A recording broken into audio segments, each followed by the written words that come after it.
I'm Belle Bear. This is Sacred Mechanics.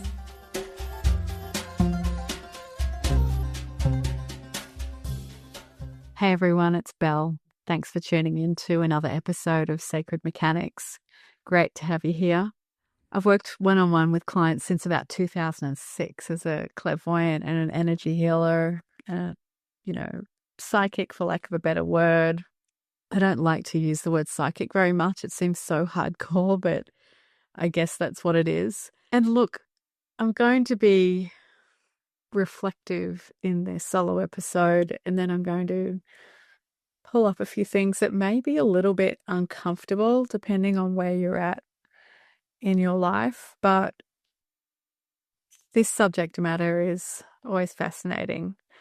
And through all the places I've traveled and through all the years and the hundreds or maybe thousands of clients that I've worked with, there is a universal theme to all of these readings and these sessions, easily more than half the time, and that's love. Romantic love, lost love, forbidden love, unrequited love. And of course, everybody wants intuitive guidance about work and money and kids, property and business decisions. But we always find our way back to our love connections, whether they be nourishing, toxic, or non-existent. So through all of this, I've learned heaps. And in each session, I feel deeply honored to be allowed into another person's life so privately and so intimately. And I do tread really carefully, but I do make sure that my clients get crystal clear about the questions they're asking me and why.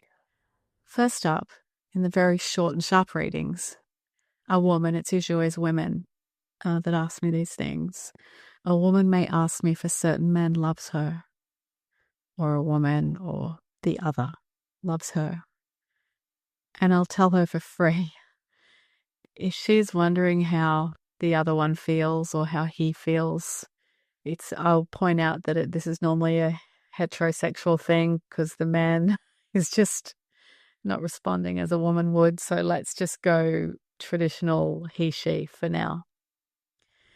If she is wondering how he feels, he may not be the one for her. If he loves you, you will know, my beautiful women out there. You shouldn't need to ask the heavens to answer that question for you. If you're partnered and asking these questions, that is different. It's really different. And there are many layers to unpack regarding these circumstances. And there's plenty of angles, and we're not going to get into that today. What I'm talking about is the single women or women drifting out of one relationship into another. You know, there's all these gray zones in between, and they're maybe a bit anxious about where to next with their heart. And sometimes this is really not good for us energetically. Does he love me? Does he love me? Does he love me? And it often boils down to this. Actions speak louder than words. And if he uses silence and distance as his language toward you, consider it the loudest voice of all. And I know we forget this sometimes, and I also speak for myself. Often had times in my life where I've wondered, and then the other voice comes in going, don't be silly, Belle. You're not hearing from him. He's not telling you he loves you. He's not showing you he loves you. He's not doing anything. So forget about it. Move on. Let go. Find the ways to let go. But sometimes energetically, I either don't want to let go or I can't let go and it feels too soon. And that forces me to look at it spiritually and from other angles to try and understand the situation and why is it so hard for me to just let go. Now that seems a bit of a drab start to this episode. I'm really sorry, guys, but this is something someone out there might need to hear in this moment. Maybe just a voice of reason to let the idea of someone go so you can free up your energy and move forward in a more whole and full way, ready for your next adventure. And what I really want to talk about is these complex karmic soulmate relationships and twin flames. I'm going to touch on all three, so stay with me and see if you can identify these relationships in your current situations or in your past. Pretty sure we've all got a few name tags we'll be able to pin to each one of these categories.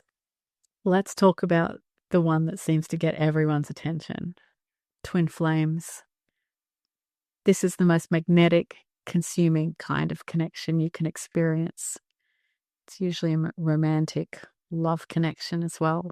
There's usually an instant sense of recognition, like your soul already knows theirs, and it pulls you in fast. People often describe their twin flame as their missing half, but that's a little misleading. It's not a romantic fantasy. It's a wake-up call, really. It's the kind of connection that exists to evolve you, not to complete you. So don't be fooled by the name twin flame. I think some people may say that their twin flame tried to extinguish their inner flame completely because it can be quite a devastating trip. But on the other hand, it can be something that does make you whole again, but you've got to appreciate the process. Soon enough, the mirror effect kicks in and they start reflecting back everything you've buried, your fears, insecurities, old wounds. And it's really powerful, but it can also be too much. One person usually bolts, the runner, while the other one becomes the chaser, trying to hold on to something that feels cosmic or destined, and you can't articulate it, but the energy pull, it just feels spiritual. It doesn't fade either. You can suppress it, and it will keep bubbling to the surface. It's this cord that seems to not be able to be cut somehow, or if it is cut, that it grows back immediately. If you know anything about energetic cord cutting and that sort of thing, you'll get what I'm saying with that. So what's really happening is that both are being pushed toward growth.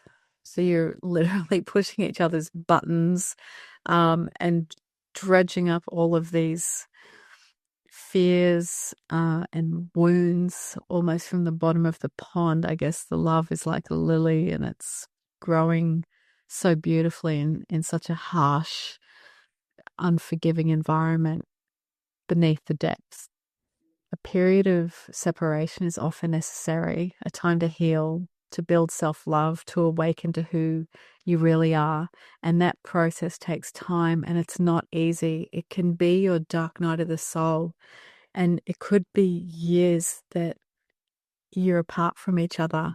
And when you come out the other side healed, you may choose to reunite, or you may feel full and complete enough that that work is done and not need to continue that relationship romantically. I just want to add too that the idea of a divinely ordained partner has much deeper roots in various spiritual traditions. For example, Kabbalistic writings describe a soul being divided into male and female parts before birth, which are then reunited in marriage. But I feel there's a different perspective. A soul isn't something that can be divided as such into two, identities.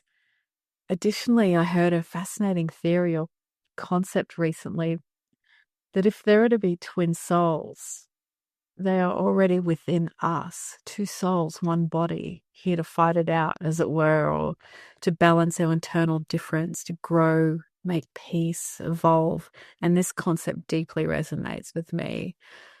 But I need a bit more time to process it, since I have been intrigued by human chimeras for a very long time, but have struggled to find authoritative information about it. So I might do a separate episode on that when I can garner enough credible content. Because personally, if anyone's got two souls living in one body, it's me. You can ask anyone that knows me really well. Go by two names, have two different, career paths, and there's always this tug of war and this struggle of who am I today? And no, it's not a split personality thing. It's just I have two defined facets to me, with their own complete worlds within this one encasing of my body. Back to the twin flames. It's more like two people whose energies are deeply intertwined, each carrying lessons the other needs. When they meet, they can either rise together into greater awareness or get caught repeating the same old cycles until they do. So, if you were to map out your life and do a bit of a timeline of major relationships and identify the patterns of the highs and lows, your complaints at the time, if you kept a journal, through what you may be experiencing now or in relationships to come, and you start to identify these wounds that keep coming up, and these are all opportunities to heal and grow. So you can just leave that stuff behind and move on and experience love in a more transparent and full way that can just shine from you to others and for you to receive it with lucidity and clarity. And that's the beautiful goal we have here.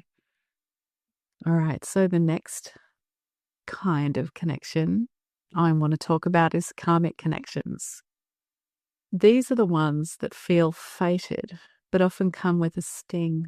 These relationships usually appear right when you need a lesson the most. Even if you don't realize it at the time, they're magnetic, dramatic, and often short-lived, but their impact lingers. Ones you just can't forget. And these partners show up to reveal patterns that need breaking. Old stories, past life echoes, emotional debts, whatever still needs clearing. You're drawn in hard because the chemistry is undeniable, but beneath that intensity is a deeper purpose. It's growth through friction. And these relationships can feel addictive. There's a push and a pull and a sense of, why can't I let this go? But that's the point. They exist to teach you self-worth, boundaries, discernment. And once the lesson lands, the energy starts to dissolve and you stop needing to repeat the same loop, and that release becomes its own kind of freedom. Like I mentioned earlier, if you can just break out of these negative cycles, it's like we keep running into the same wall, isn't it? Where you're like, I can't believe I fell for it again, or I can't believe I'm doing this again. Different person, same problems, and that terrible feeling when you realize you've manufactured the whole thing on your own, when you pull the thread and see where this all started. Yeah, you did this, you built this, and it's this subconscious way of going about things, and you can't help it. Just running yourself into a ditch sometimes because your higher self really wants you to learn this lesson. It's rarely easy, but karmic connections leave you stronger, clearer, and far more aligned with who you're becoming. They burn fast, but they're very clearing and healing, and they make space for the real thing. So all of these styles of relationships do have their place in our progression, in our evolution, emotionally, spiritually, and in this great school of humanity. And now we get to soulmates, which is the most common and adopted term that we like to use in relationships. These are the ones that feel like home.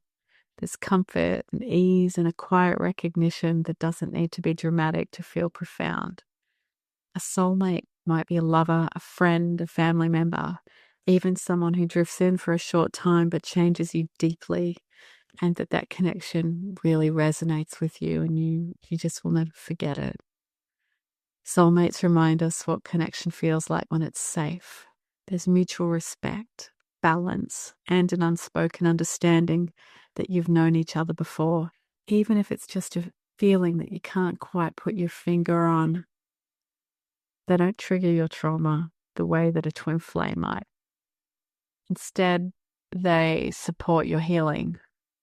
There's this deep safety net, I suppose, where you can be vulnerable, and they always seem to say the right thing to get you back on track. They just somehow know your psychology, and that's such a beautiful thing to have. These relationships are where you grow in harmony and not chaos, and they can last a lifetime or a single season. But either way, they expand your heart and restore your faith in love.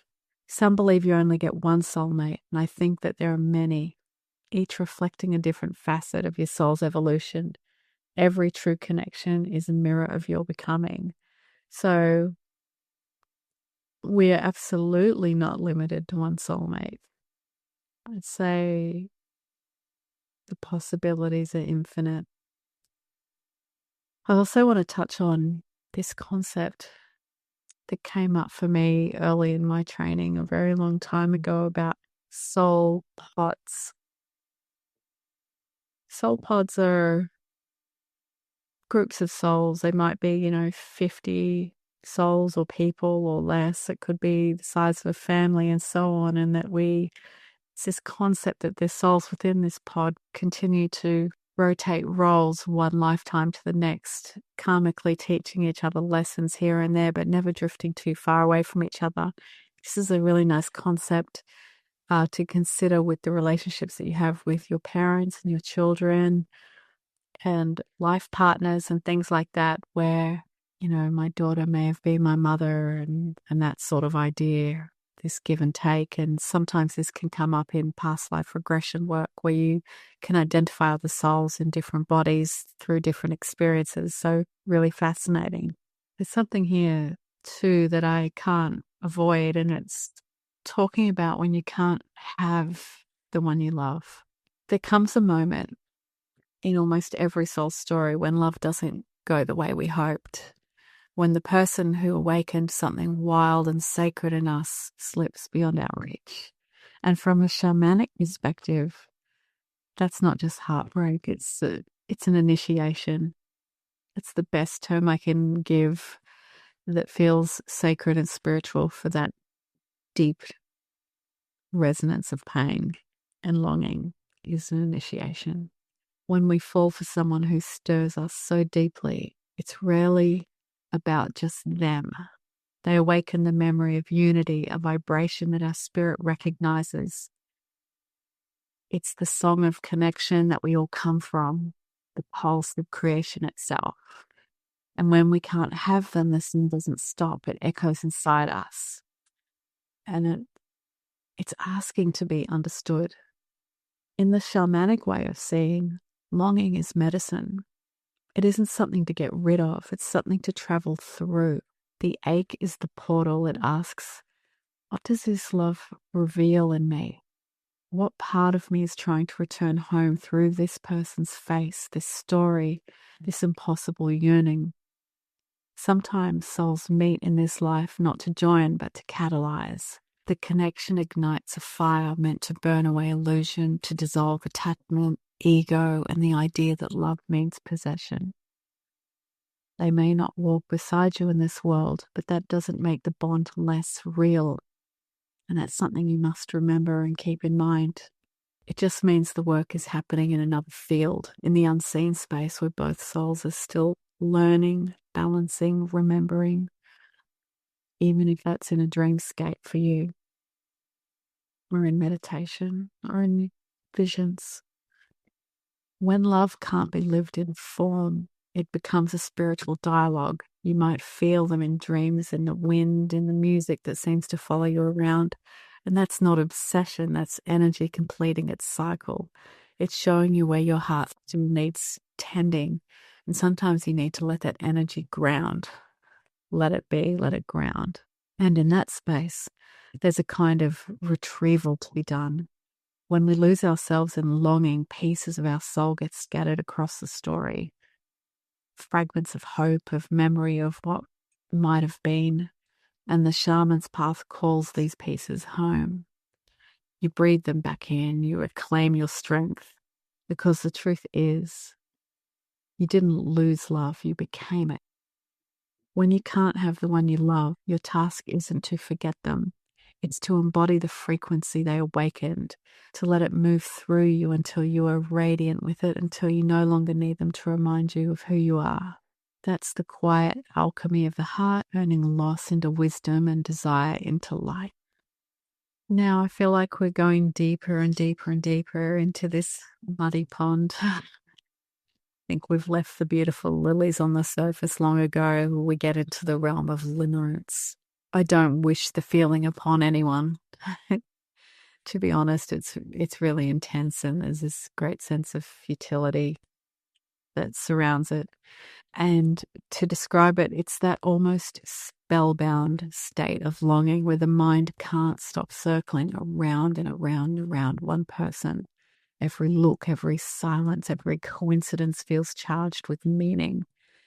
It can feel like destiny, or that you're losing your mind and going mad. It's really not a fun state to live in, and it also can last for the longest time unless you can find a way to break away. From a shamanic perspective, limerance is a kind of soul fever. It's the spirit's way of trying to wake us up, to pull us back towards something we've forgotten within ourselves.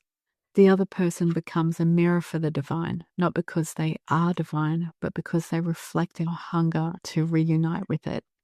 Limerance feels spiritual because it is, in a way, but it's not necessarily about that person. It's about what your soul is reaching for. The ache, the obsession, the constant mental replay. These are signals of energy trying to move, to come home. When you can't have the one you love, limerance can trap you in a fantasy, or it can become an initiation if you can work your way through it. And that process means finding the tools for yourself and getting to know yourself well enough how to lift yourself up and out and away from the edge of that cliff that we call limerance. If you trace it inward instead of outward, the same fire that once consumed you starts to illuminate you. You begin to see what this person awakened, your capacity for devotion, your longing for wholeness, your unhealed wounds asking for tenderness. That's where the transformation happens. When love stops being projection and starts being presence. When the one you thought you needed becomes the teacher who showed you what was already inside you, even if they're not aware of it. So rather than trying to silence the longing, you honor it. You let it teach you about your own energy, how to hold it, how to channel it, how to feed the part of your soul that's been starving for union with itself. Because that's the quiet secret of limerance. It's not punishment. It's a doorway. And once you walk through it, the obsession dissolves and what remains is love. But not for them, but for life itself. It's a self-love. And if you can hold that capacity, and I don't want to use the word extreme, but like it's definitely maximum self-love if you can flip the script on the stories of the other, the one that you are longing for, that you cannot have. Perhaps it's unrequited love, and reflect it back on yourself. It can be a nourishment over time once you can observe it from a greater distance and understand it more clearly as time passes on and that you've done the work. So if you're moving through the ache of love and loss and that space between holding on and letting go, let that longing soften you instead of harden you. Sit with it. Breathe it. Let it show you where your love still wants to flow, not outward, but inward into the parts of you still waiting to be held. Every separation carries a seed of awakening. What feels like an ending is often a return to your own center and to your own energy and your own soul song. That's where the true healing begins. And if you feel called to work more deeply with this, to move the energy, to heal the field around love and release, I can help. So you could just DM me and we can chat further about it. And through energy work and spiritual mentoring with myself or anyone you have access to, you can explore what it means to grow through separation and to understand the deeper purpose behind your connection and to restore balance and self-trust. Because even when someone's gone, their spirit may still be guiding your evolution, and you don't have to walk that path alone. Well, gee, guys, that ended up going all the way down to Limerance. I'm not sure how I feel about that. That was quite a journey, and it's highlighted a few things for me too as I've walked through the karmic, the soulmate, and the twin flame relationships. Yeah, it's a lot, isn't it? I hope this has brought you at least some reflection to understand pain a bit better and connection a bit better. Of course, there's all the thrill and the upside to all of this and the beautiful beginnings of all relationships, and sometimes the cathartic endings. But it's all part of this experience of our beautiful lives here. And it does pay to strive to understand some of these things a bit better and to look at things through the lens of growth and wholeness. That's what love does. So until next time, thanks so much and take care. Thanks for listening. I'm Belle Bear, and this is Sacred Mechanics.